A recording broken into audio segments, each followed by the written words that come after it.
Welcome to Dialogues at Fulcrum, where we have conversations with experts and analysts on the latest geopolitical, economic, and cultural developments in Southeast Asia.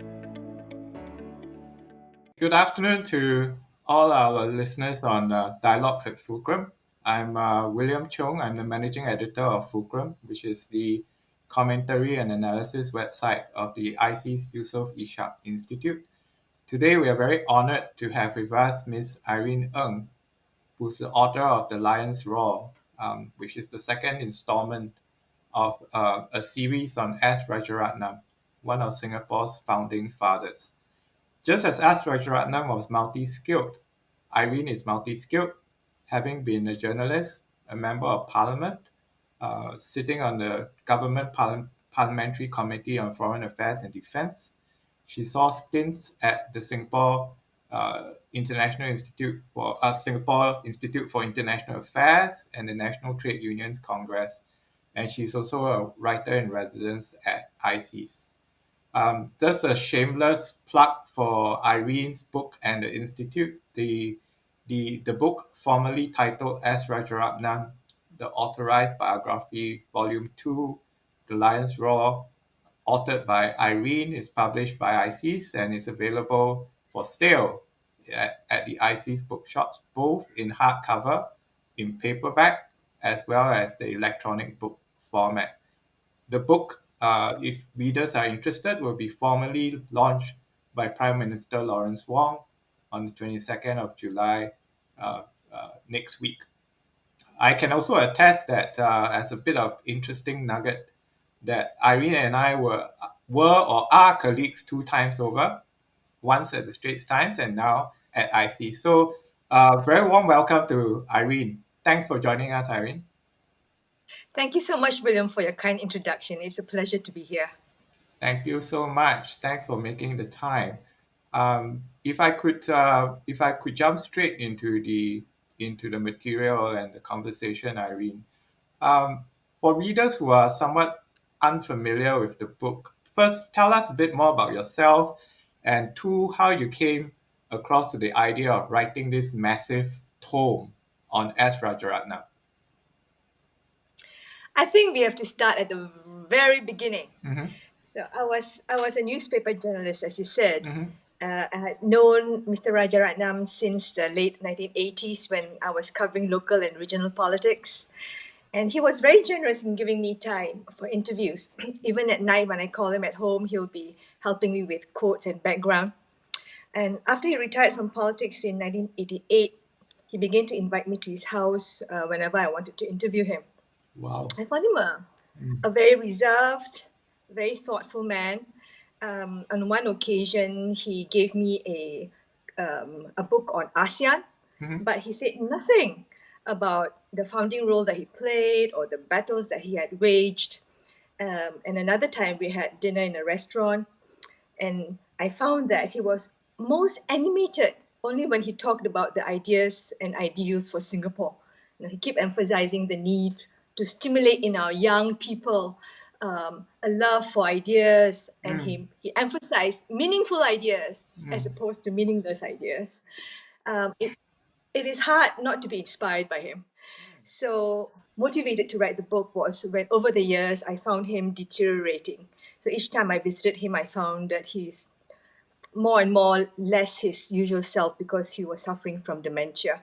And I thought that it's important to capture his life and his legacy and all the battles that he had waged, because when I talked to my friends around me at that time, the younger generation especially, they said they have no idea who Rajaratnam was or what he stood for. And basically their mind was Lee Kuan Yew is really the only person that is important in terms of founding the nation.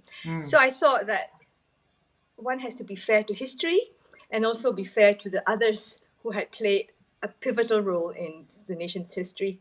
So at that point in 2004, I decided to write the book, approached ISEAS. Mr. K. Kesavapani was most enthusiastic.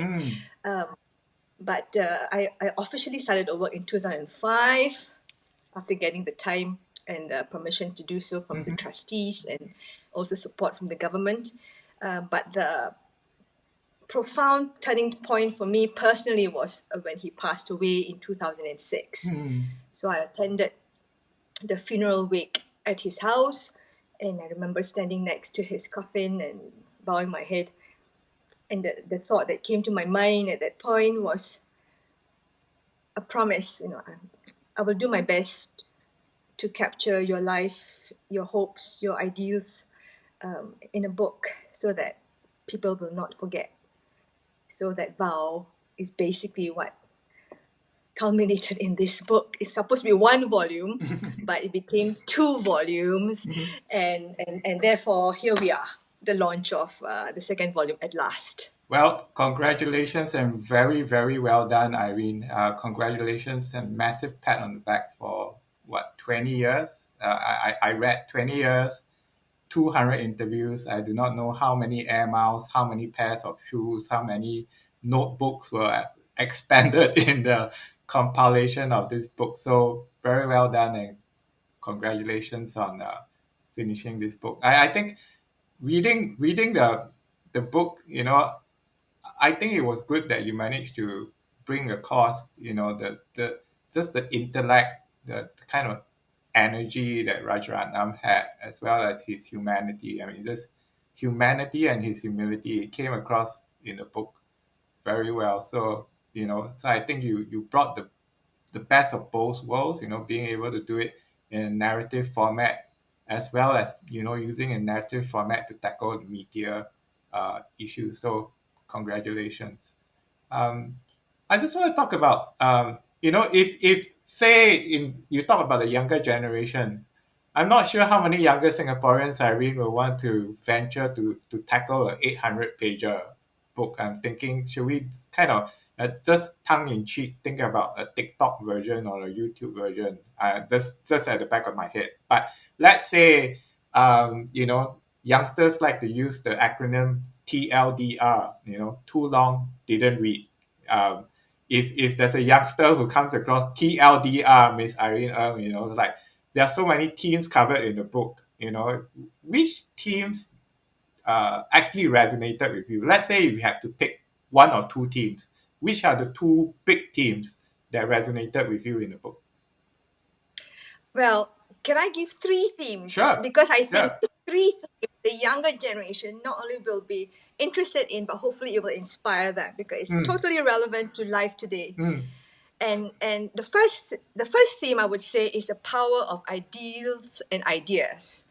The second theme is the power of the human will. And the third theme is the power of transformative leadership. And if I may go through the 3 Sure. very, very quickly. The first about the power of ideas and ideals. It is something that is so clear in Rajaratnam's life, because he not only deals with ideas and ideals, but he lived them, he struggled for them, and he never gave up even when things were against him. And I think that applies to all of us who have our own ideas and ideals, but it's what's worth fighting for. And in his case, the one big abiding vision that he had was to build a progressive society that was just and fair, that provided equal opportunities and rights for all, regardless of their race, language, or religion. So the phrase, regardless of race, language, or religion, which is cited by all Singaporeans, Which we all remember. Yes. Yeah. Day, Yeah. yes, it had long been his leitmotif. So by this he meant creating a new and political order in which these factors do not enter into the country's political calculations. So it counts as one of his most powerful ideas, and it was his lifelong obsession. So you can see it in so many chapters in the book, from his struggle for Malaysian Malaysia during the merger years, from how he drafted the Singapore Pledge when there were so many obstacles in his path, and right until the end of his life, even when he was fighting against dementia, he was still championing his vision of a Singaporean Singapore. And I think if the younger generation are not seized by how the life that they have today, and which is not to be taken for granted. This sense of a national identity that transcends race, language, or religion is so important, and deserves not only reflection but also deserves interpretation in this new times when we have so much challenges ahead of us. So that's one big theme, the power of his ideas and ideals. The second is the power of the human will. And again, this theme runs through the entire book because he has a firm belief that you can shape the tomorrow that you want. You can shape the future that you want, provided you have the will and the ingenuity and the conviction to fight for it. So he believes that the only uncertainty in life is an unformed future to be shaped to your will. And this applies to any generation. But it's a question of whether we, the people, are able to have that imagination, that conviction, that courage to shape the future. But if you read the book, and I hope you will find that it takes a certain character and a certain kind of conviction to be able to have that determination to want to shape the future. So I think that's one theme that is worth reflecting on. And the third theme is the power of transformative leadership. And what do I mean by this? I mean, he would approach any problem with a sense that this can be overcome if we take a problem-solving approach to it, and if we inspire the people, and we can communicate our ideas in simple and effective manners so that people can understand, and they understand also that it is for their own welfare and well-being and the future generations. So his transformative leadership can be found throughout the book, from his years as a culture minister, when he looked at communal groups and found that they're all divided, couldn't understand each other because of their divisions of language and religion. He managed to forge a sense of common identity. It runs through his years as labor minister, when he saw these unions at odds with each other and had tense relations with the government and with employers. He transformed the industrial relations through the labor reforms that he pushed through. And it runs through his foreign ministry years, when he found himself in charge of a nation that everybody says would fail. And how would he go out to the world and convince them that this is actually a nation that will succeed, not only succeed, but will be useful to the world? And so that takes a certain kind of transformative leadership. And I hope that it will also inspire this generation to think that Singapore has managed to achieve so much because of such leadership. And therefore, we also need such leadership and the people who can support such transformative mindsets to move forward and achieve even greater things in the future. Thanks so much, Irene. That was as good as a kind of a tweet summing up all his high ideals, power of the human will, and transformative leadership. I hope our younger listeners will listen to this and be enticed to read the book for themselves. Now, just tell me, just as a capo, like 20. It took you 20 years. It took you 200 interviews. I don't know how many notebooks were expanded in the production of this massive volume. But please tell us some of your trials and tribulations and triumphs when you were writing this book. Were there? I'm sure there were high points. There were low points. As you know, I was a former journalist, so meeting deadlines was never a problem because you had no choice. You have to file like 3, 4, even 5 articles a day, and you meet it by deadline. So meeting deadlines was actually a normal thing for me. But I found that when I was writing this book, it's not only a book; it's a biography of a man Yeah. who had so much history. Yeah. And the more research I did, the more insights I have, the more I want to find out more, and I want to read everything there is to read on him and on the episodes that he was involved in. I found it hard to start a chapter and without mastering my sources, mastering the data, and also to set it in the context of the times. So that's one of my struggles, is really making sure that I master all there is to master before I start writing, and then knowing what to leave out, and in those that I want to use, how do I make it interesting so that it can be read by the general reader in a narrative style. And biography is not fiction. You can't make things up, you know. And unlike articles that I used to write as a journalist, a biography has to be set in the context of the times. There are complex nuances and historical episodes going on at the same time that you want to bring in. But how do you do it, in a way that's engaging?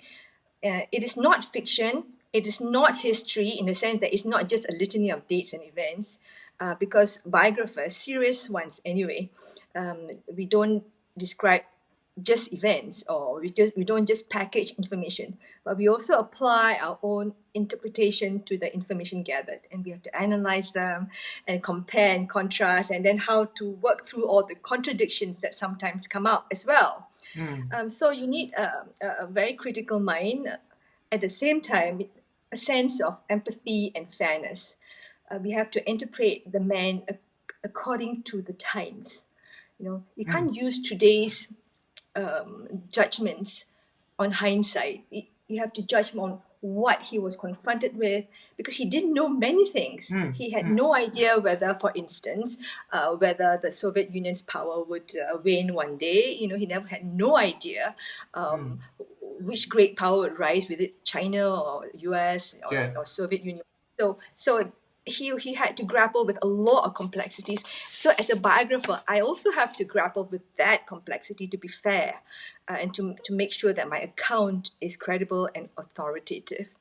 So that's why it took such a long time. I wish I could have compressed the time, but to be honest, I think I can't think of a better time for Volume 2 to be launched, because with the fourth generation leadership taking over, and with a regional and global landscape that might be challenging to Singapore, but hopefully the book will be a useful resource and a guide to foreign policymakers today. Thanks so much for that. I think it highlighted the dilemma, about when you're doing research, it just opens up, interesting detours and rabbit holes, and it's like, and then you get really into the material, and then you wonder, it's like, oh, when is this going to end? I need to bring an end to this so I can start writing the chapter. So I completely empathize with some of the trials that you went through, Irene. Now you mentioned kind of the problem with hindsight. I mean, as Rajaratnam obviously didn't have the benefit of hindsight when he was building Singapore together with Prime Minister Lee Kuan Yew and the rest of the cabinet. This theme about the Malaysian Malaysia, early on in the book, it was really interesting. I'm really glad to have read it.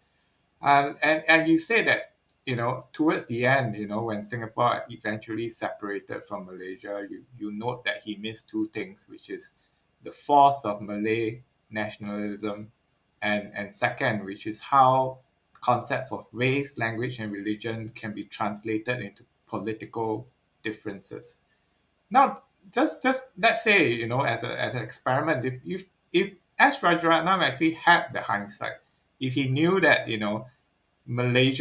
the concept of Malaysian Malaysia wasn't going to fly, do you think he would still have, exercised, like in your own words, the very force of his human will, his very high ideals to actually push this Malaysia concept through?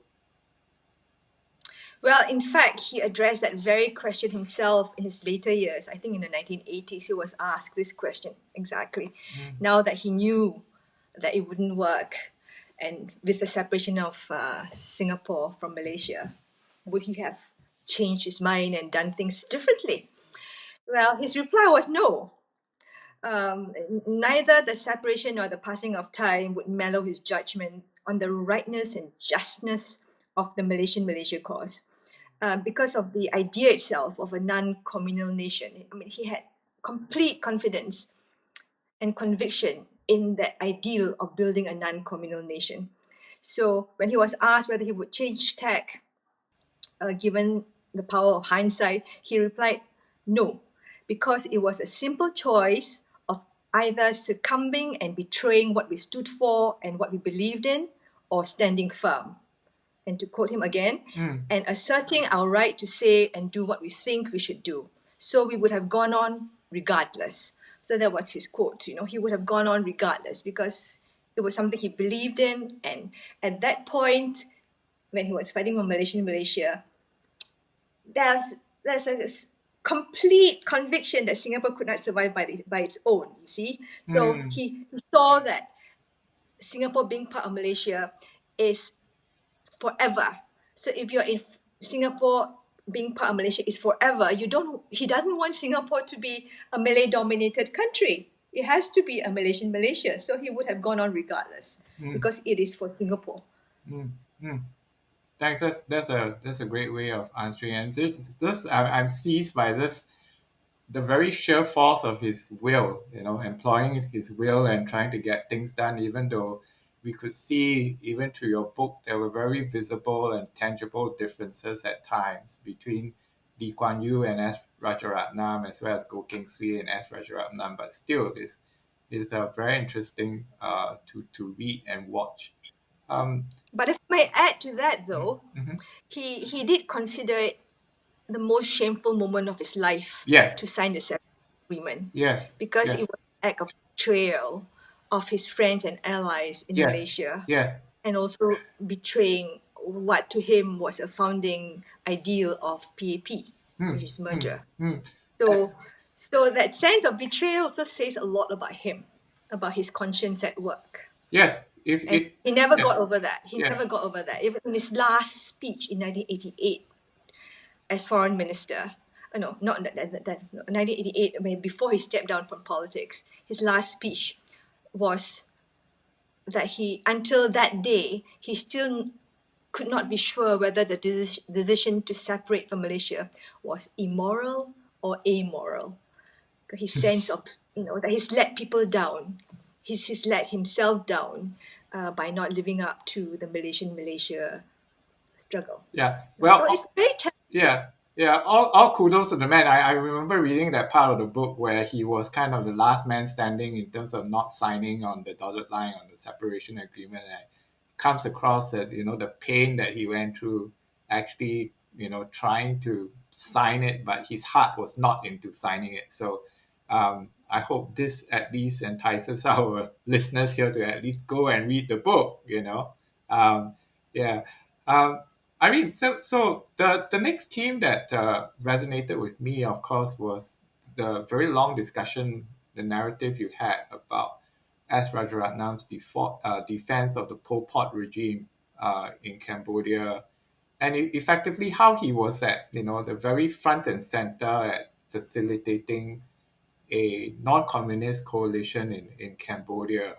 And I think, just S. Rajaratnam's efforts, the efforts of other ASEAN member countries at the time, is quite easily one of ASEAN's, most biggest achievements, if you like, at the time, like you talking about context at that time.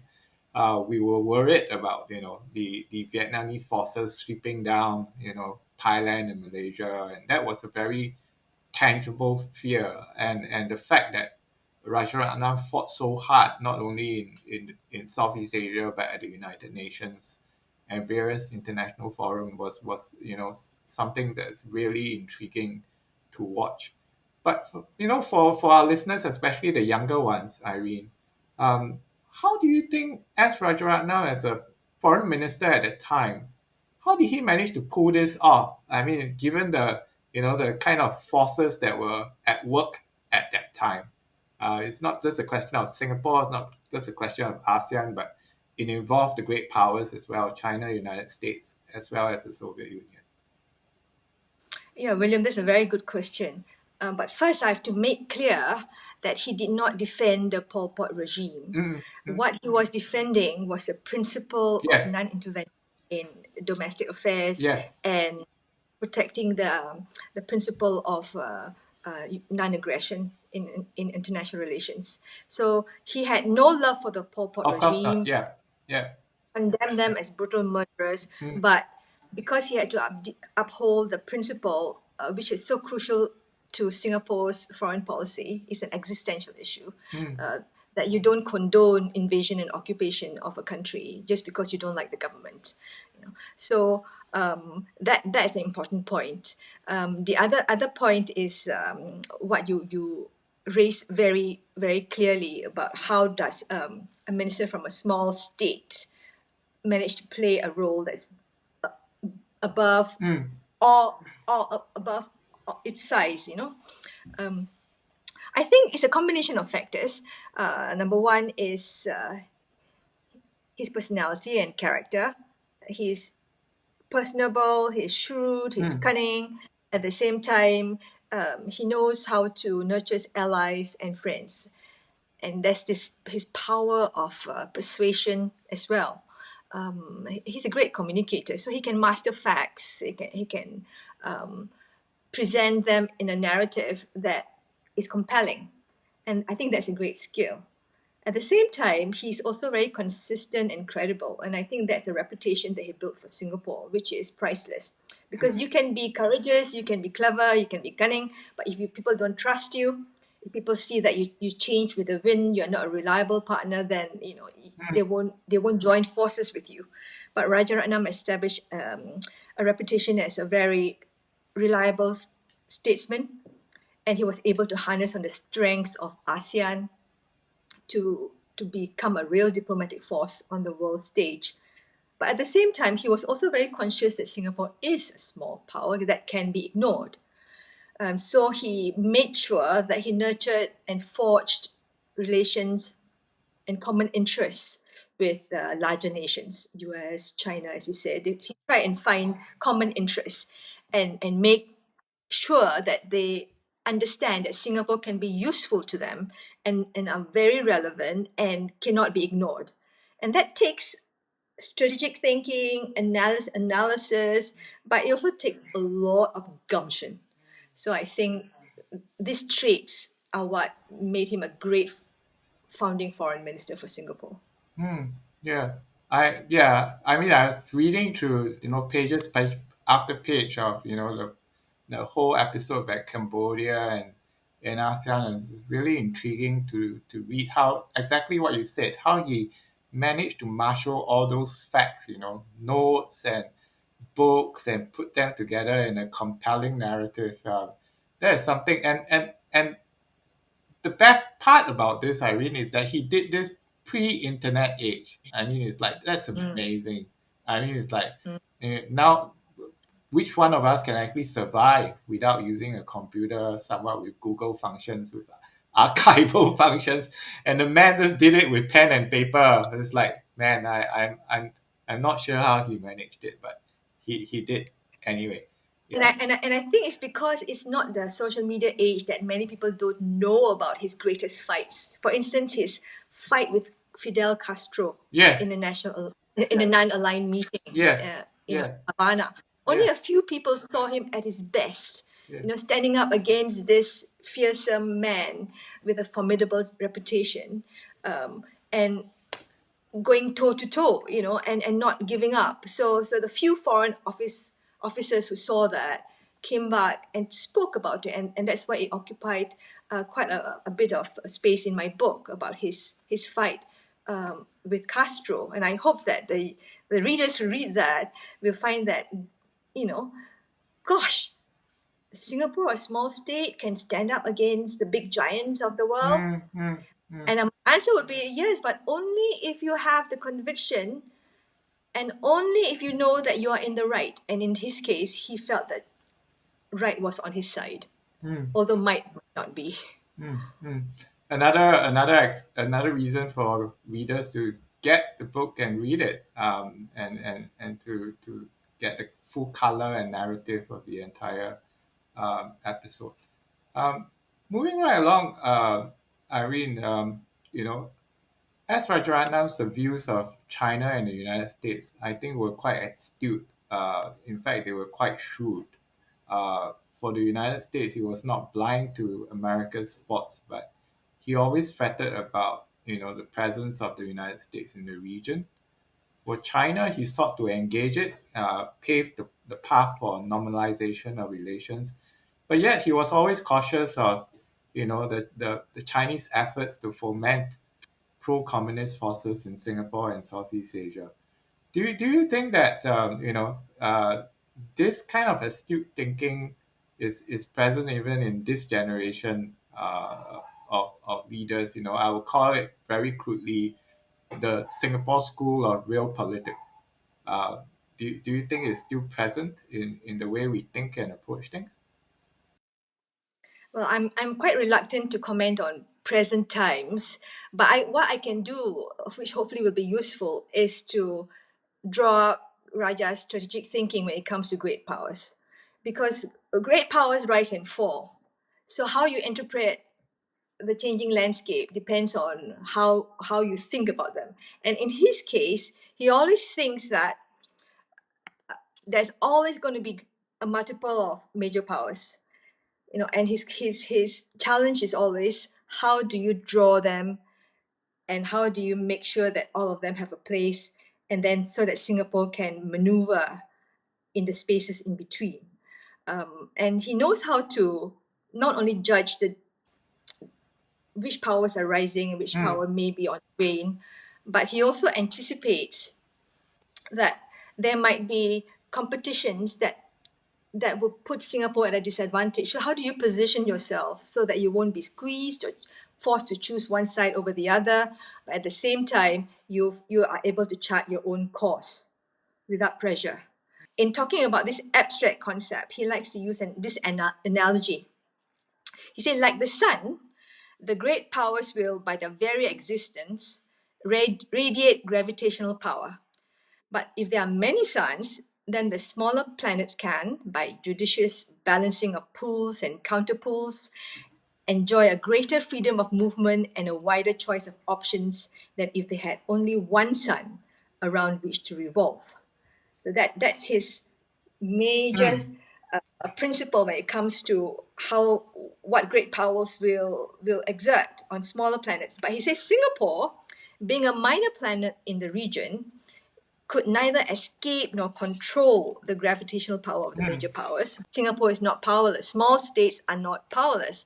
So he had this optimistic notion that small countries could, to quote, with intelligent calculation about the right distance and the correct velocity, orbit without being destroyed, and possibly even with profit to themselves. In other words, each country, especially a small state, you have to judge how do you position yourself in regard to this big power. So in your case, you're talking about mm, how do you position yourself to China and to the US, mm, especially now with Sino-US tensions on the rise. And it's not something peculiar to history. I mean, in the old days, so the Soviet Union and China were having terrible relationships. So was US and China. And that's why during his era in the 1970s with Nixon and Chow En-lai's rapprochement, Singapore moved after that. But it's not something peculiar. Different powers coming at different times or different eras of history. It's how you approach it. And Rajaratnam have laid down what I think is a fundamental principle of Singapore's foreign policy as a small state.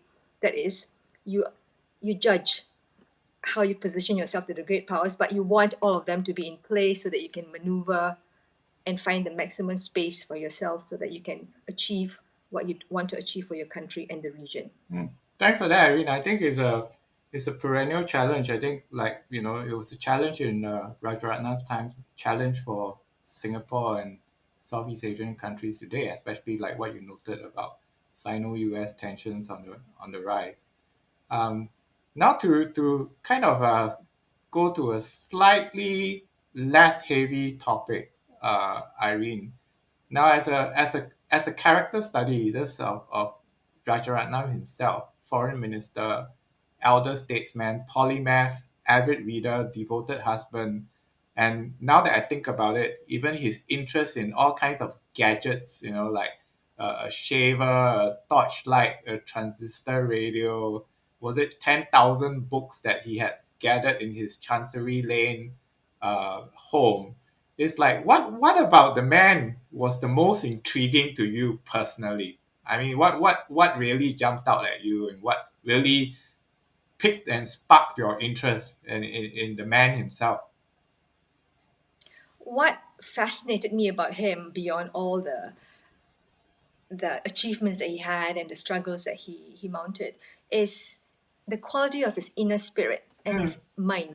And the emphasis that he put into cultivating his mind, as you mentioned about his books. I mean, that for him is non-negotiable. So his secretary will walk into his office and find him totally absorbed in a book, and spending time reflecting on the ideas that he has come across in various books. Sometimes he has various books all spread out on his table, and there will be notebooks where he would note down the key ideas, and he would mull over the different ideas and see how they connect, and then make an imaginative leap into a totally different concept that only he would think of. And I think that investment in time for him to read widely, and when I say widely, I mean really wide. I mean, he reads science fiction, he reads philosophy, political Yeah. science, he reads literary classics. He enjoys reading about fantasy as well. So it exercises his mind, you see, and they cover all kinds of civilizations as well, going topics that are very historical, going back to the ancient times, and also books to do with the future. He's very interested in time travel in terms of people who try and predict the future. So he I think that thirst for knowledge, and that also that quest to improve his inner self, always trying to develop his sense of morality as well. Always thinking about the bigger issues about what is life about, what's human nature, what's right, what's wrong, what's evil, what's good. What makes a good leader, what makes a good people. What's worth fighting for, what's worth living for. These are all the big existential questions that he grappled with, and he brought all that to his running of Singapore, to all his policies, to all his communication to the people. Is always there, if not in the forefront, then in the background.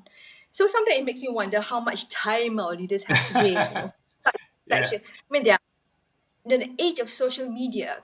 I think if today you're checking your Facebook, your TikTok, you have to respond to dozens, if not hundreds of emails. But I think Rajaratnam just made sure that he has priorities right. That is to cultivate the inner being, the inner mind, because then he would be a visionary leader that can build a society, not just any society, but a society that's worth living for and fighting for. So I think that's what fascinates me about this man, and why it's worth my 20 years. I don't think I can live with a man in my head and in my life, because he was with me every day. I'm Who sure. is shallow, who is evil, Yeah.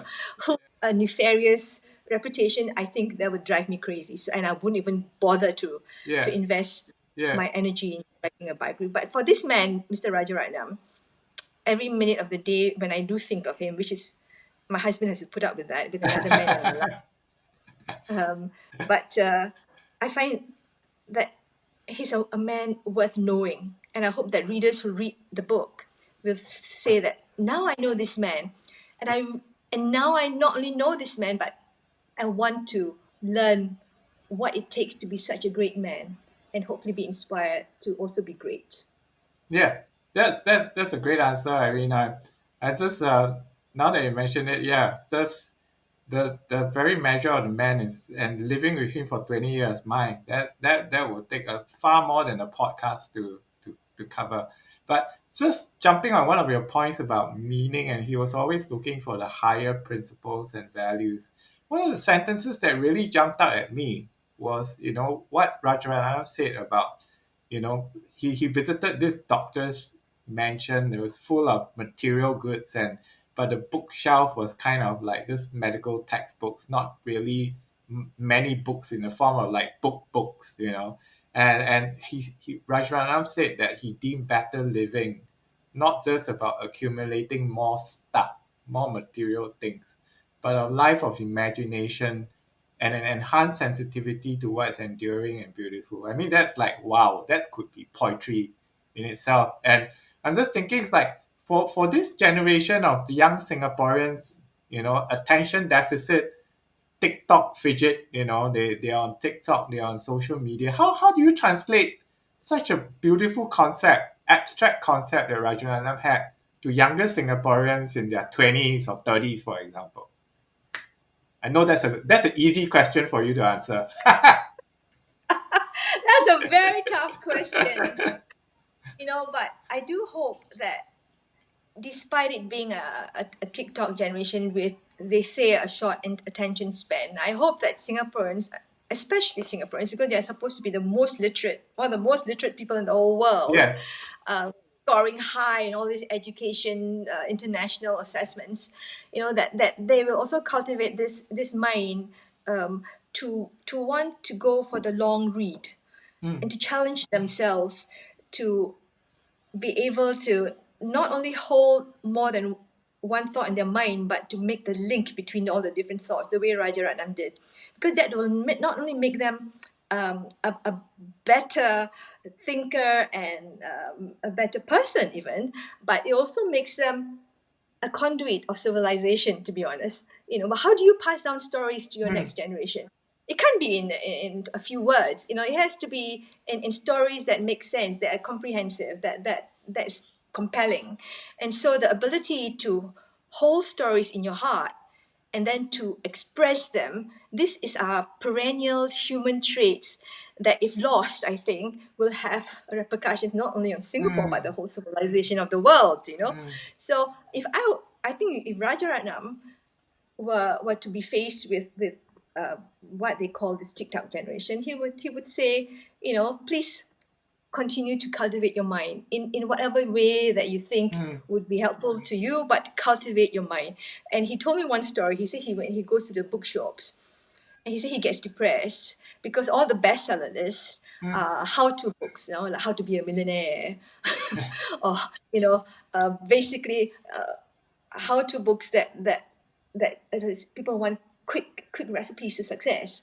Yeah. But he says, but why are not the bestsellers books that can make you a better person, that challenge you to live a better life, not measured in material terms, but in terms of what you are, as a person. So he used to decry this trend towards moneytheism, he called, and he would brand Singaporeans ugly Singaporeans, and this was in the 1970s, and he defined ugly Singaporeans as people who know the price of everything and the value of nothing, and he borrowed this from Oscar Wilde, but this, the idea is, you accumulate wealth for what? Is it to flaunt, to show that you have status, to impress others, or is it to make sure that you live a better life and also help others around you to live a better life?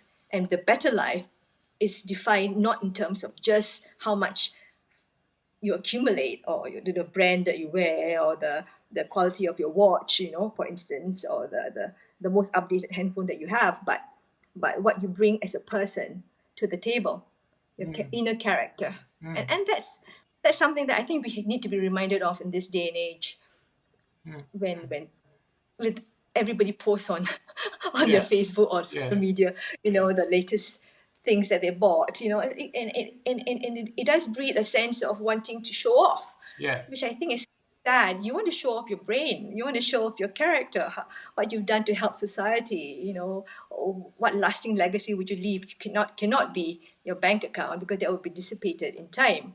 So one of Rajaratnam's major answer on the question of legacy is, do you leave behind something that is worthwhile, that's useful for the people that comes, because if you leave $1 million, it can be dissipated by people who inherit it, within a few months even.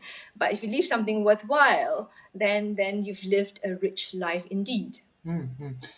Excellent, excellent answer, Irene. I think to use my old journalist trick of summarizing what you just said, I think if Rajaratnam had a hall full of young Singaporeans today, you'll probably tell them to, slow down, pick up a book, switch off your social media, and, basically dive into a book, just to give them some sanity. Not nowadays all the talk about mental well-being and mental health and all that. It really, really helps to just switch off your phone, your social media, and take time to reflect. I hope that's something that our young Singaporeans, including ourselves, can learn. Now, just one final question, Irene, and then I'll let you go. So you talked about this episode that you had with Rajaratnam, and you asked him what motivated him to serve 30 years in politics, and he answered that he wanted to create a decent Singapore, a Singapore that Singaporeans can be proud of. I'm sure that is due to his sheer will and his ideals. I can say that I think many Singaporeans can vouch that his dream has been realized. We do have kind of a decent Singaporeans and a decent country, a country that we can be proud of. So just for younger Singaporeans, what do you think is one key takeaway that Singaporeans should draw from S. Rajaratnam's life? To never give up, Mm-hmm. I think. Mm-hmm. I think that's one thing, because he likes to think that Singapore is a nation of lions led by lions, Mm, mm. rather than a nation of rabbits led by lions, or a nation of lions led by rabbits. To borrow a quote from Napoleon Bonaparte. Yeah. So the question is, of course, whether we are still a nation of lions led by lions, but it's always to do with both. You see, you don't only need leaders who are strong and courageous, but you also need a people who are equally strong and courageous. And when I titled the book "The Lion's Roar," it is an example of a true Singapore lion, and one of his perennial concerns is whether all that he has fought for, as well as his colleagues has fought for, will last. And that's not an answer for him to give or for me to give. It is for this generation to give, as well as for the future generation to give. Mm, And long may Singapore be a nation of lions led by lions. mm. Lions led by lions, lions led by. Oh, that's a great way of coining. I don't remember reading this in the book, but maybe I could have missed it. Oh, it wasn't in the book. Okay, all So right. that was one quote that I didn't manage to fit in the book, but Okay. it will. So that I thought it'd be good to fit in my podcast. Thanks for giving us a little extra, Irene. That's a great tour de force of your book, and thanks again for your time. And I do hope that in our efforts we have inspired Singaporeans, especially younger Singaporeans, to go get a copy of the book and lock themselves in a room for, like, I don't know, 3 days to finish it. So again, congratulations and thanks for your time, and I'm looking forward to the book launch on the 22nd of July. Thank you, William, and it's wonderful talking to you. And I hope that when Singaporeans read it, or even people beyond Singapore read it, they'll find it worth their time. And hopefully it won't take 3 days. It's an easy read. Yeah. Well, thanks again. Thanks, Irene. Thank you so much. Thank you for joining us in our conversation on Dialogues at Fulcrum. If you want to access more of our analysis on Southeast Asia, please check out fulcrum.sg. Dialogues at Fulcrum is brought to you by the ISEAS Yusof Ishak Institute. We look forward to sharing more insightful conversations with you in subsequent episodes. See you then!